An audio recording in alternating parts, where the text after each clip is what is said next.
It's not my fault. I got overpaid. This is the stuff. This is the stuff that young troopers dream of, and your dreams finally came true. You can't make this stuff up. Well, one officer screwed over 100 or more. You cannot make this stuff up.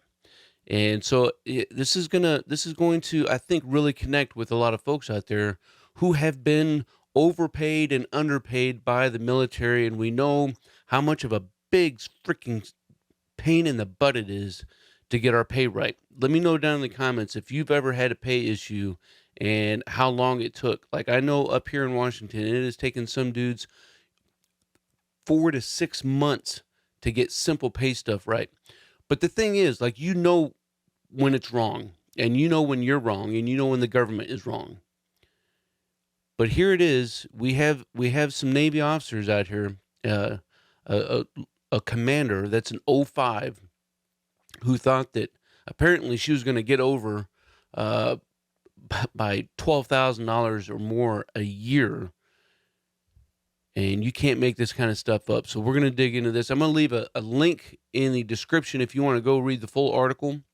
This is in the Navy Times. It says the Navy era upends pay for more than 1,200 retirees. And the plot in this story is sickening, because what we're going to see is that some of these officers have the ability to get their debts waived. Tell me if that's ever happened to you. Have you ever owed the government money and it just got waived? Maybe you went and turned your gear into CIF, and CIF said, "Hey, man, you owe us, $3,000. Oh, well, we're just going to waive the debt." No, that doesn't happen, does it? Uh-uh. These freaking, I hate it though for these folks. I mean, they're retired and they're trying to get on with their lives and stuff. But at the same time, like, come on. Come on. So after decades of military service, retired Navy commander, again, that's an O5, went to check their retiree pay statement in April and was shocked to find she was getting $1,800 less a month. So let's pause here before we go down and into this rabbit hole of just how disgusting the story is on so many different levels.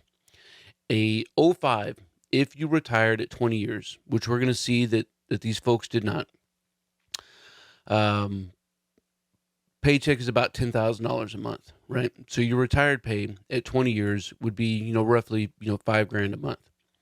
So you can't sit there and tell me that if your retired check was an extra $1,000 a month, that you had no idea what was going on. Just like, oh, well, it's just, I guess, it's just worked out for me, No, that's not how that works. When your pay is jacked up. And you'd better do the right thing and either put that stuff into a savings account, because when the government comes calling, they're going to come calling down quick, fast, hard, and in a hurry. She complains that it's not okay that the Navy screwed me over. Part of that was interpretation. So we scroll down here. She goes into DFAS and figures out that there was a software issue that caused this issue. And so what happened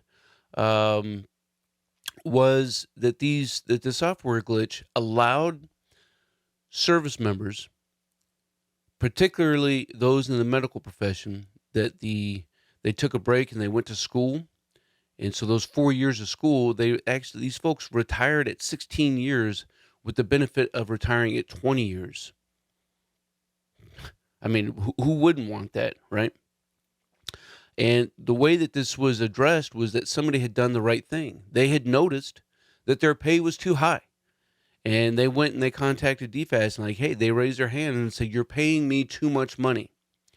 Now, unbeknownst to him, that same software glitch that affected him was affecting hundreds and potentially 1,000 retirees who may or may not have been doing the right thing with all that extra money. Continuing on, looking at this article, it's a matter of trust. The retiree pay cut, and break there, it is not a retiree pay cut. If you're getting too much money, it is a pay correction, right?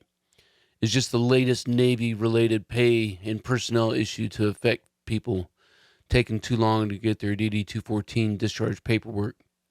Like last time I checked, and maybe it's different for officers, I don't know, but on the enlisted side of the house, you're having your DD-214 in hand when you're leaving your post for the last time. I just don't believe that the Navy isn't going to keep doing this. They haven't shown me that they can be trusted with my career record, my pay, or my retirement. You're right, they screwed up, and now they're trying to make things right. It kind of sucks, doesn't it?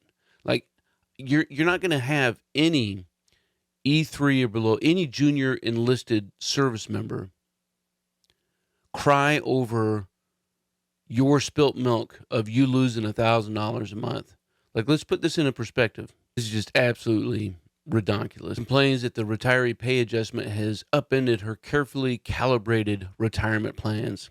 Yeah, I'm sorry that you can't go out and buy and finish paying on that yacht that you wanted to buy. Like, come on. She doesn't think that she should have to pay for the Navy's mistake. It's not my fault. I got overpaid. And she goes on to say she thinks she's going to have to repay her debt, which she should.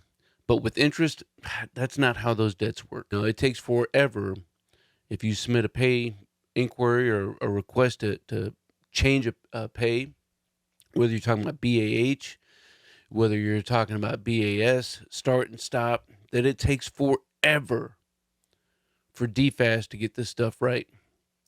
And, it's always nice, when you're in the right and you are underpaid, as much as it may suck, to wait for that extended period of time to get that money to come in. At least you get a nice fat paycheck. But like if you left, where I'm at up here in Washington, and you're collecting some fat BH, or maybe you're in Hawaii and you're collecting some cola and you're collecting some fat BAH, and you PCS, let's just say, to Fort Bliss, and that BAH is probably half of what it is in these two locations, Hawaii or Washington, and your pay doesn't change.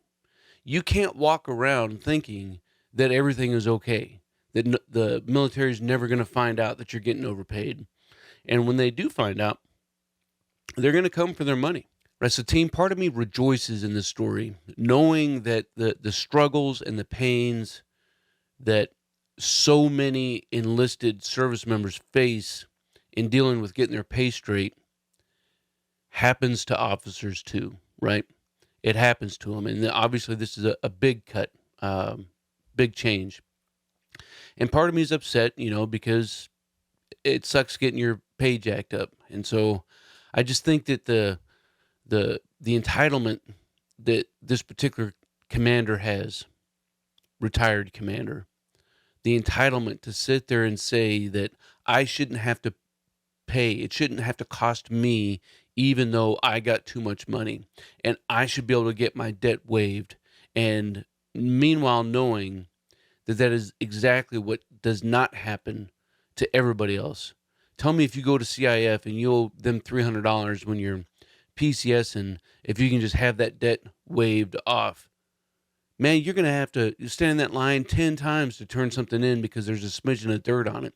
And this commander is potentially going to get thousands and thousands and thousands of dollars waived. Like, who's going to pay for that? You and I, we're going to pay for that. So, team, let me know what you think. Are you rejoicing over the story, or are you upset and feeling for this Navy retired commander? Looking forward to your thoughts, team. And until then, you stay out there, you keep grinding, and you stay stoked.